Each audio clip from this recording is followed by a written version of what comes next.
Mas gusto ko manging surugoon kang sang kaantikenyo kaysa magluhod-luhod ako sa nagapakuno-kuno. Hindi pwede ra. The only one who can bleed with Antikenyos, the only one who can cry through cries, through tears of an Antikeño, the only one who can die for Antikenyos will be Antikenyos themselves. No one. Diya ang nangin mapaskag nga pahayag ni Governor Rodora Cadiao saan ang mensahe sa ginpatigayon nga flag raising ceremony kahapon, Hunyo 19 sa EBJ Freedom Park sa atubang kang Kapitolyo Provincial. How can they do this to an Antikeño woman who just wants to serve her fellow Antikeño? Sa tono kang gobernador, may ginatumad diyang mga personalidad nga may nangin kahilabtanan sa ginapahayag political bullying sa gobernadora. Kung magawa nila sa akin yan, dahil hindi sila tunay na Antikeño, magagawa nila sa inyo yan.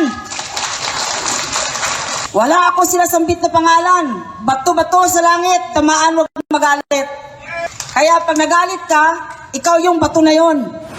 Matandaan nga katong nagligad nga Mayo 4, nagpanaog kang desisyon ang ombudsman nga guilty of oppression o kon pagpamigas si Cadiao kag ginapabayad siya kang sang katuig na nga sweldo bilang gobernador sa Office of the Ombudsman bilang penalidad sa reklamo batok kana.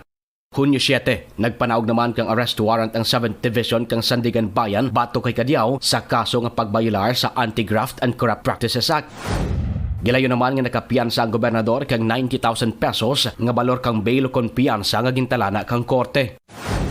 At the end of the day, makita dyan, ako nagpati na ang ating gobyerno will be sure and just balance everything. So, manan ko nga everything will be settled. Makita man sa Sandigan Bayan nga walang election na. But for now, nag-respeto kita sa mando kang Sandigan Bayan na ma-surrender sana so I warrant to arrest. And I trust and I full confidence in the court, especially sa Sandigan Bayan, because I know the truth will set us free. Ang mga desisyon kang ombudsman kag ang arrest warrant kang Sandigan Bayan ang nagugat sa kaso nga ginpasaka ni anay Provincial General Services Office Head Antonio de la Vega matapos nga gin-reassign kang gobernador ang urihi sa Colasio Satellite Office katong 2016. Ginkwestiyon ni De La Vega sa Civil Service Commission o kon CSC ang validity kang memorandum order kang gobernador kag sa nangin desisyon kang CSC. Dapat nga ibalik si De La Vega sa Provincial General Services Office kag ginmanduan ang provincial government nga baydan ang rata o kon representation and travel allowance amo man ang pira ka mga benepisyo nga wala nabuel ni De La Vega kang gin-reassign diya sa Colasio Office katong July 2016 to February 2018.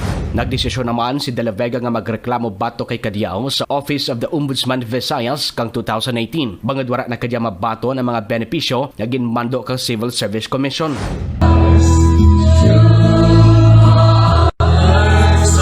Kahapon, sa flag raising ceremony kang provincial government, nagsuksok ang pula nga bayo ang mga empleyado kang gobyerno provincial bilang suporta sa gobernadora. We are going to fight all the way. Saan ang mensahe, may mga mabaskag nga tinaga nga ginbuyan si Cadiao kag gintawag nga pagpamigas kag mga pamaagi lamang kang anang mga kontra sa politika ang mga nagruwa nga mga desisyon kang kaso. We are going to fight all the way. Political oppression, political bullying, political harassment, at gumagamit pa ng kapwa mong Antikeño.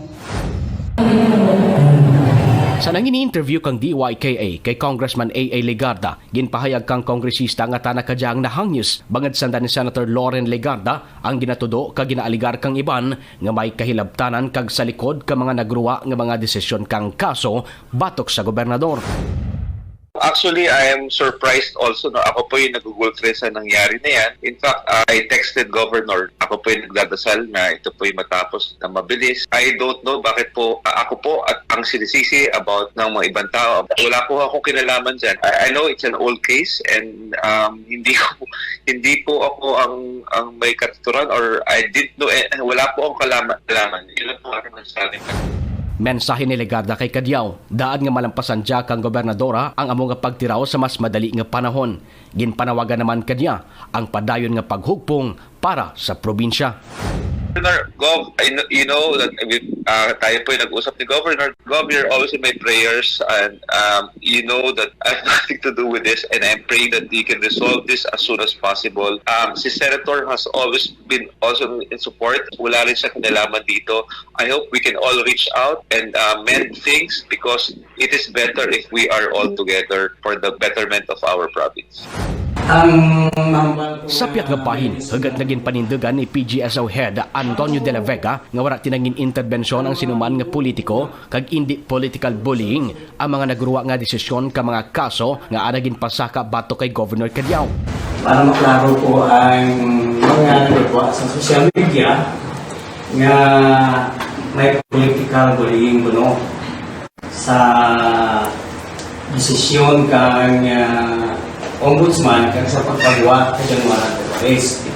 So klaro hon ay siyempre gawin na mga sa intervention ng mga politiko dapat po sa kaso kag nagawa ng desisyon.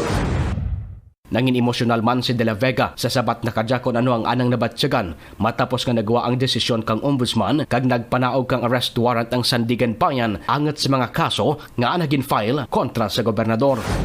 Mahambal ko nga may discriminal kinabuka. Mano ang mga amigo ko muna. Sorry. It's okay, sir. Naghambal na hindi pasarap yung gobernador. Because, governor has the power that they battery of years.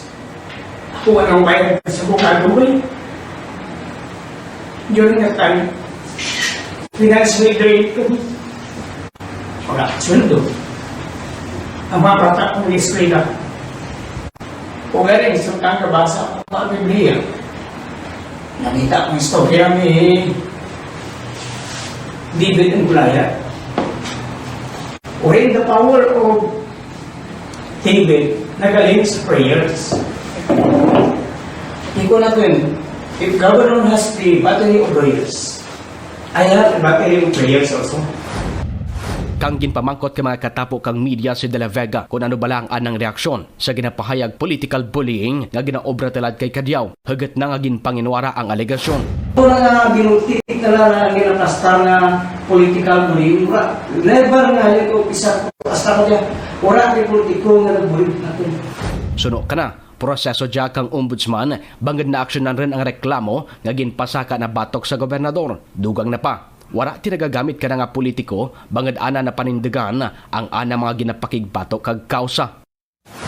Kung tinagda natin ang proseso kang ombudsman, office of ombudsman, grabe restricto ang office of ombudsman, bisa mag-follow up ka kaso, hindi kapag entertain kang office of ombudsman if you are not the complainant or the counsel of the complainant, or if you are not the respondent or the counsel of the respondent. In other words, if you are not the party involved.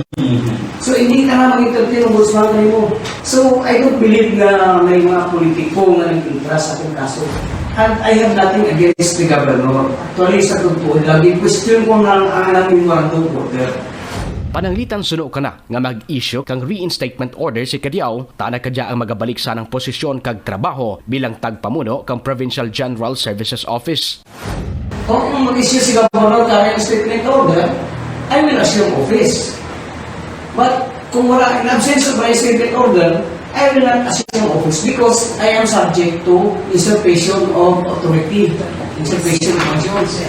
Kaya ko correct naman ma-perform takin dyan kang function ko, may UIC dyan nga wala, maribok ka na nga ng order, dalawa kami mapirma. Now, sino karoon consider valid ko sa Republic? Mensahe ni De La Vega kay Governor Kadiao, dapat nga halungan kag amligan ang mga posisyon sa gobyerno nga ginpahiram lamang. Dugang na, no one is above the law. Kani dapat nga respetuhon ang tanan nga maging desisyon kang mga korte, lakip kang mga constitutional bodies. Ang posisyon sa gobyerno, yung pagharap ng Panginoon natin. proteksyonan ka, kag naman ka. Kag no one is above the law. The rule will always prevail. So dapat kung ano ang desisyon kang constitutional body ng judge, ituloy niya. Kasi kung diyan ang mga bagay, consider natin din nga ang ginahimok ka, pero taman ang makipuhan ng mga tao. In the name of truth and public service, Mark Anjo Dalagracia.